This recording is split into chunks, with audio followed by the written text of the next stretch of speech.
दोस्तों, स्वागत है आप सभी का हमारे YouTube चैनल इनसाइड मीडिया। इस वैश्विक महामारी के बारे में आज लोग सभी चारों तरफ बातें कर रहे हैं। अगर हम बात करें कि यहाँ पे क्या परेशानियां और क्या सावधानियां हमें बरतनी है, इन्हीं सब बातों के लिए आज हमारे साथ मौजूद है डॉक्टर धर्मेंद्र सिंह सेंगर, जो कि डिस्ट्रिक्ट हॉस्पिटल ललितपुर में मेडिकल ऑफिसर के पोस्ट पे तैनात है। आइए स्वागत करते हैं डॉक्टर साहब आपका। बहुत बहुत धन्यवाद आप सभी का मुझे इस चैनल पे बुलाने के लिए। जी सर, हमारे दर्शक इस वैश्विक महामारी के बारे में काफी परेशान हैं, लोगों के मन में काफी भ्रांतियां हैं। लोग बहुत परेशान हैं कि कोरोना वायरस ये कब खत्म होगा। इन सब कई तरीके के क्वेश्चनों को हम जवाब आपसे सुनना चाहेंगे। पहला सवाल मैं बात करूंगा, इस वैश्विक महामारी के बारे में आप क्या कहेंगे और इस महामारी को किस तर्ज पे रखना चाहिए? देखिए, मैं आपको सबसे पहले बता दूं कि कोविड-19 जो वैश्विक महामारी है, ये काफी चरम पर है इस वक्त हमारे देश में जी। और बड़ी तेजी से अपने पैर पसार रही है। महामारियां तो पहले भी ये देश में आ चुकी हैं, जैसे पहले बहुत छोटे स्तर पे ही थी, पर महामारी थी जैसे कि हैजा, प्लेग, पोलियो। पर भारत देश ने इन सब बीमारियों को बहुत अच्छे से कंट्रोल कर लिया है और लगभग ये सब बीमारियां समाप्ति की ओर हैं। लेकिन कोविड-19 की अभी कोई ऐसी सटीक वैक्सीन अभी नहीं आई है मार्केट में, या कह लीजिए कि अभी सब ट्रायल बेसिस पे है। तो मैं ये कहूँगा कि अभी तो सुरक्षा ही इसके लिए बचाव है। जी अच्छा, अब हमारे दर्शक दूसरा सवाल जानना चाहेंगे। हमारा सवाल है कि कोरोना को रोकने के लिए सरकार और प्रशासन भरपूर प्रयास कर रहे हैं, लेकिन एक तरफ विफल होते भी नजर आते हैं। क्या प्रयास या क्या गलतियां हो रही हैं सरकार से, जो कि आप क्या कहना चाहेंगे उनके बारे में? देखिए, जहाँ तक मैं समझता हूँ कि सरकार और प्रशासन जी दोनों मिलकर बहुत अच्छे तरह से काम कर रहे हैं और कहीं हद तक हम इस बीमारी पर काबू पाने के लिए काफ़ी हद तक आगे आ चुके हैं। जी सरकार हर तरह से प्रयास कर रही है, प्रशासन हर तरह से प्रयास कर रहा है, पूरे आम जनमानस की पूरी मदद कर रहा है। लेकिन सरकार अपनी जिम्मेदारियां निभा रही है, प्रशासन अपनी जिम्मेदारियां निभा रही है, पर आम जनमानस को भी जिम्मेदार होना पड़ेगा, अपनी जिम्मेदारी बखूबी निभानी पड़ेगी। क्योंकि सिर्फ सरकार ही की जिम्मेदारी नहीं है कि केवल इस बीमारी से लड़े। तो हमें भी सरकार का सहयोग करना है, हमें भी प्रशासन का सहयोग करना है। सरकार के द्वारा जो नियम बनाए जा रहे हैं, लॉकडाउन के नियमों का पालन करें, सोशल डिस्टेंसिंग मेंटेन करें, मास्क जरूर से जरूर पहनें, भीड़ भाड़ वाली जगह पे ज़्यादा से ज़्यादा ना जाएं। कितना आप सुन रहे हैं, आजकल टीवी पे ही बताया जा रहा है। बराबर हमारे प्रधानमंत्री जी अपने संबोधन में बराबर आम जनता से अपील कर रहे हैं। तो कुछ जिम्मेवारियां आम जनमानस को भी निभानी पड़ेंगी। सरकार अकेला सिर्फ अपनी जिम्मेवारी निभाए और आम जनता उसका पालन भी ना कर सके, अपनी जिम्मेवारी न निभाए, तो मैं कहूँगा कहीं ना कहीं जनता को भी इस ओर ध्यान देना चाहिए। डॉक्टर साहब ने जैसा कि बताया हमारे दर्शकों को कि सरकार और प्रशासन अपना पूरी कोशिश कर रही है, भरपूर कोशिश कर रही है। साथ ही सरकार के साथ साथ प्रशासन के साथ साथ आम लोगों को भी जागरूक होना पड़ेगा। लोग बिना मतलब में, बिना काम के घर से बाहर न निकलें, सोशल डिस्टेंसिंग का पूर्णतः प्रयोग करें और सैनिटाइजर, मास्क, इन सभी चीजों का पूर्णतः उपयोग करते हैं। डॉक्टर साहब, अगला सवाल हमारा आपसे है कि कोरोना को कैसे कंट्रोल करें और जो लोगों के मन में भ्रांतियां फैली हुई हैं कि ये कैसे सही होगा और कब तक सही होगा। लोग बहुत परेशान हैं, नॉर्मल आदमी बहुत परेशान है, मिडिल क्लास ज्यादा परेशान, गरीब परेशान वाला कि पूरा विश्व है। तो इन भ्रांतियों को लोग कैसे दूर करें, कि आप उनके बारे में क्या कहना चाहेंगे? देखिए, मैं आपको ये बताना चाहूँगा कि सबसे पहले तो घबराएं नहीं। जी। कोरोना अगर किसी को हो भी गया है जी। या इस कोरोना से उसको संक्रमित हुआ है जी। तो इसके लिए घबराना नहीं है। जी। क्यों? क्योंकि अगर आप घबराएंगे जी तो आप अपना मनोबल भी गिराएंगे और साथ साथ अपने परिवार वालों को भी मनोबल गिराएंगे। जी। मैं आपसे ये कहूंगा कि जांच के लिए तो बिल्कुल नहीं घबराना है। बिल्कुल। जांच अगर कहीं गवर्नमेंट जगह जगह कैंप्स लगा रही है, फ्री कोविड कैंप लगा रही है, तो आपको जांच का मौका मिले और आपको थोड़े भी सिम्टम्स लग रहे हैं अपने अंदर जी, तो आपको जांच जरूर करानी चाहिए। क्यों? क्योंकि अगर आप जांच कराएंगे, जी, भगवान ना करे अगर आपको कोरोना का संक्रमण हुआ है तो आपके घर में जी, बाकी के जो लोग हैं, जैसे आपके घर में आपके वृद्ध माँ बाप भी होंगे, बिल्कुल, आपके छोटे बच्चे भी होंगे, तो मैं चाहूंगा कि अगर अर्ली स्टेज में आपको जांच के माध्यम से पता चलता है जी, कि आपको संक्रमण हुआ है तो उसका इलाज संभव है। ऐसा तो है नहीं कि इसका कोई इलाज ही ना हो, बिल्कुल, पर आप हॉस्पिटल जा सकते हैं, जी। आपका ट्रीटमेंट हो सकता है और साथ साथ आपके घर वालों को इस संक्रमण से बचाया भी जा सकता है। जी, तो अर्ली इंटरवेंशन बहुत जरूरी है जी, और सैंपलिंग हो रही है तो उसको जरूर सैंपल करवाएं अपना अगर आपको लक्षण मिल रहे हैं और छुपाएं नहीं बीमारी, अच्छा, क्योंकि अगर आप बीमारी छुपाएंगे जी, तो निश्चित रूप से आप किसी न किसी और व्यक्ति को भी संक्रमित कर सकते। तो मैं यही कहूंगा कि बीमारी छुपाइए नहीं।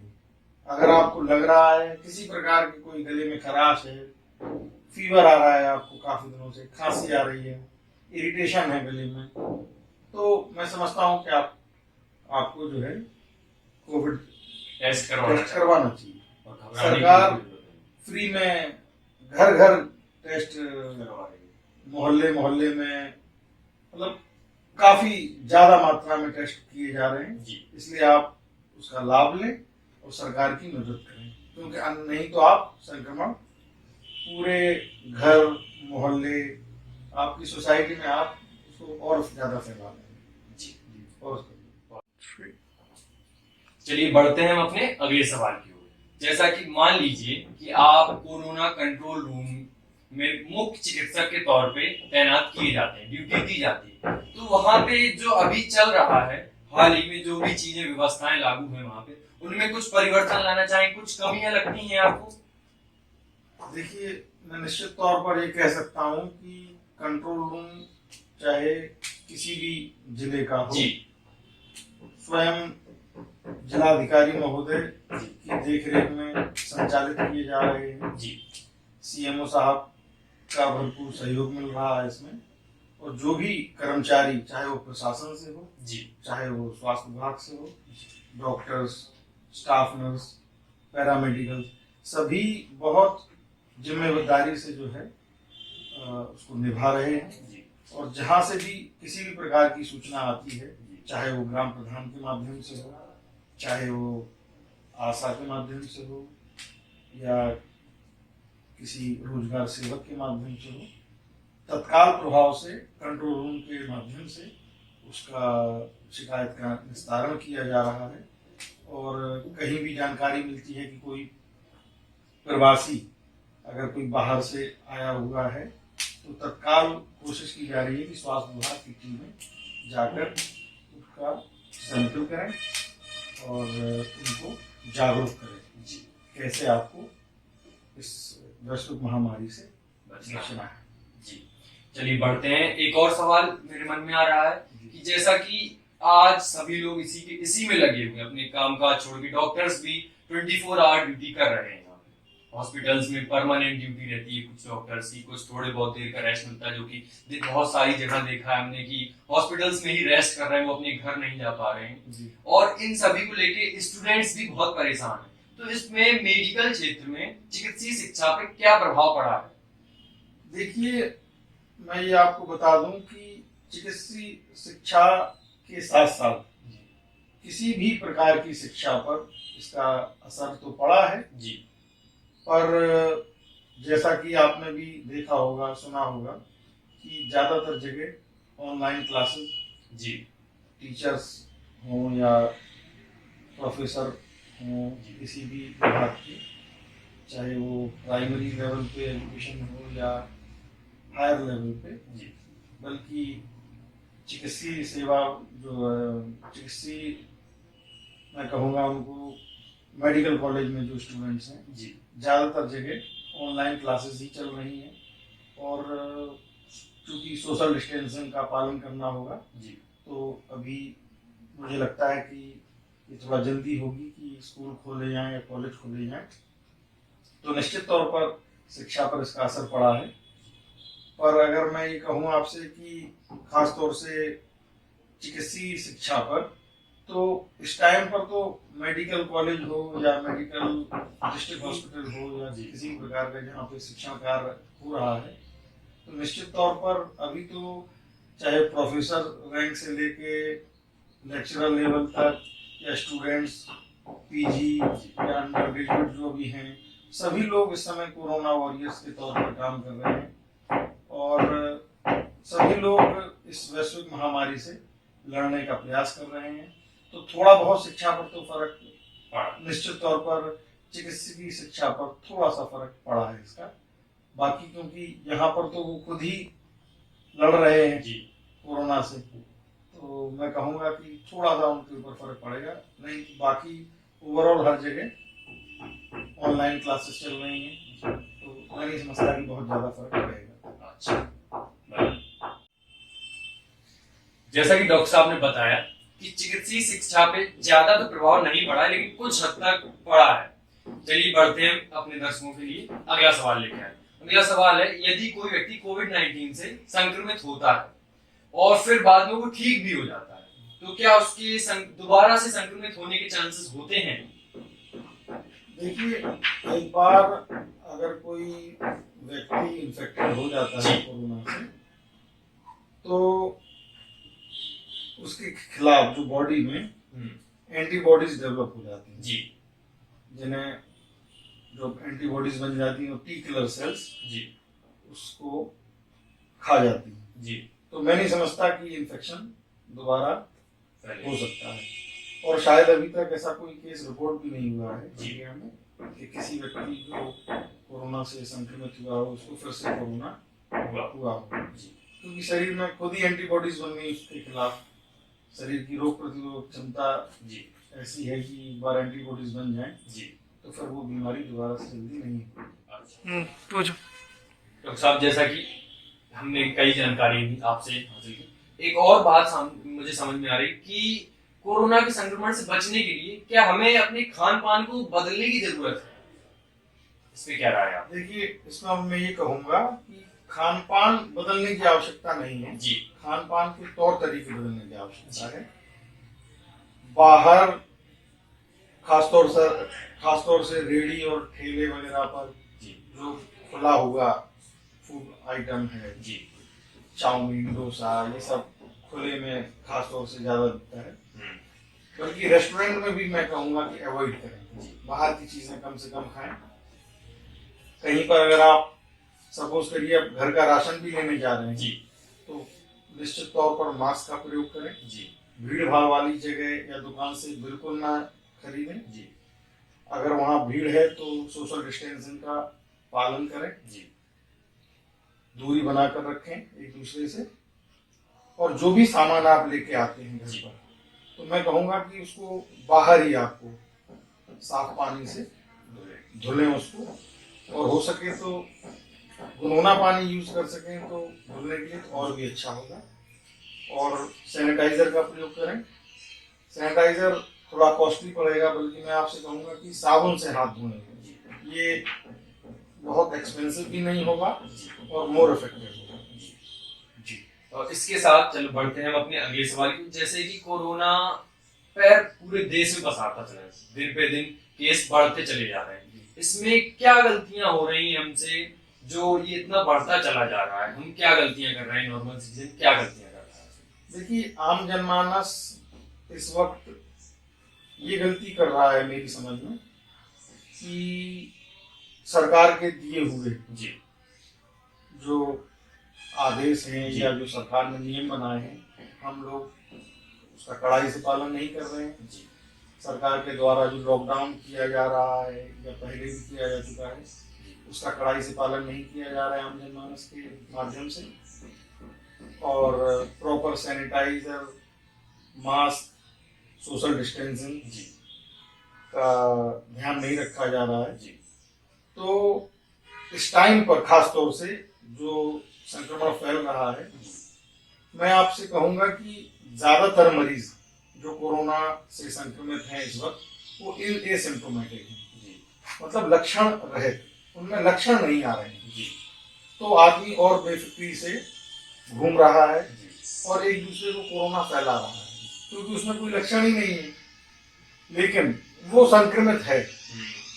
तो मैं आपसे कहूंगा कि ये बहुत ही ज्यादा ध्यान रखने वाला टाइम आ चुका है कि इसमें ऐसा नहीं है कि आपको पता है कि सामने वाला कोरोना से पीड़ित है या संक्रमित है, भले ही वो आपको दिखाई नहीं दे रहा कि वो संक्रमित है, पर वो संक्रमित हो सकता है, ऐसा हमें मान के चलना होगा। बिल्कुल। और दूरी बना के रखनी होगी उससे।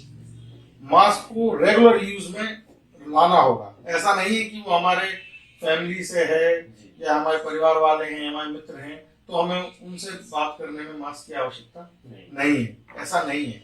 हम सबसे बड़ी गलती यही कर रहे हैं कि हम ये मान के चल रहे हैं कि सामने वाले को कोई बीमारी नहीं है। मैं बल्कि ये कहूंगा कि अब हमें ये मान के चलना होगा कि हमारे चारों तरफ कोरोना से संक्रमित पेशेंट्स हैं और हमें उनसे बच के रहना होगा। और खास तौर से मास्क जरूर इस्तेमाल करें, भीड़ भाड़ वाली जगह पर ना जाएं। और आपको मैं ये भी बताना चाहूँगा कि जो केसेस हैं वो दिन रात बढ़ रहे हैं, उसका सबसे बड़ा यही कारण है कि हम उसको मतलब प्रॉपर पालन नहीं कर रहे हैं इन सब चीज़ों का। और मास्क का प्रयोग भी लोग कम करें। ऐसा कई जगह आपको देखने को मिलेगा कि लोग मास्क का प्रयोग नहीं कर रहे हैं, जो कि बहुत आवश्यक है। इस वैश्विक महामारी के समय में डॉक्टर्स ने एक महत्वपूर्ण योगदान दिया है। वो अपनी फैमिली से दूर हैं, वो दिन भर काम कर रहे हैं। अपने आप को बहुत से डॉक्टर्स के मामला सामने आया कि वो खुद संक्रमित हो गए, लोगों का इलाज करते हुए। इसके लिए मैं बहुत बहुत आभारी हूँ आपका कि आपने इतना महत्वपूर्ण समय हमारे लिए निकाला इस बिजी शेड्यूल में। इसी के साथ साथ एक आखिरी सवाल, कुछ क्या संदेश देना चाहेंगे आप हमारे दर्शकों को जो उनके लिए कारगर साबित हो? देखिए, सबसे पहले तो मैं आपका जो YouTube चैनल है इनसाइड मीडिया और आप लक्ष्मण जी को मैं बहुत बहुत धन्यवाद देना चाहूँगा, क्योंकि आपने मुझे ये अवसर दिया कि मैं अपने विचार आप लोगों के YouTube चैनल के माध्यम से जनता तक पहुँचा सकूँ। इसके लिए मैं बहुत बहुत अपना आभार प्रकट करता हूँ। साथ ही साथ मैं जनता को ये कहना चाहूँगा, या मेरा जनता से ये आग्रह है कि इस कठिन परिस्थिति में अपना और अपने परिवार वालों का बहुत बहुत ध्यान रखें। सरकार के बनाए हुए नियमों का, खासतौर से लॉकडाउन का सख्ती से पालन करें। मास्क का उपयोग जरूर करें। कम से कम भीड़ भाड़ वाली जगहों पर कम से कम जाएं। सैनिटाइजर का प्रयोग करें। नहीं, अगर सैनिटाइजर का प्रयोग कर पा रहे हैं तो आप साबुन से जरूर हाथ धोएं। ये बहुत इफेक्टिव है और इतना मैं नहीं समझता कि कॉस्टली है, हर किसी की पहुंच में है। बहुत बहुत धन्यवाद। Thank you. आपका बहुत बहुत धन्यवाद करते हैं कि आपने अपने बिजी शेड्यूल में हमारे लिए टाइम निकाला और हमारे दर्शकों को कुछ राय दी। धन्यवाद आपका डॉक्टर साहब। Thank you.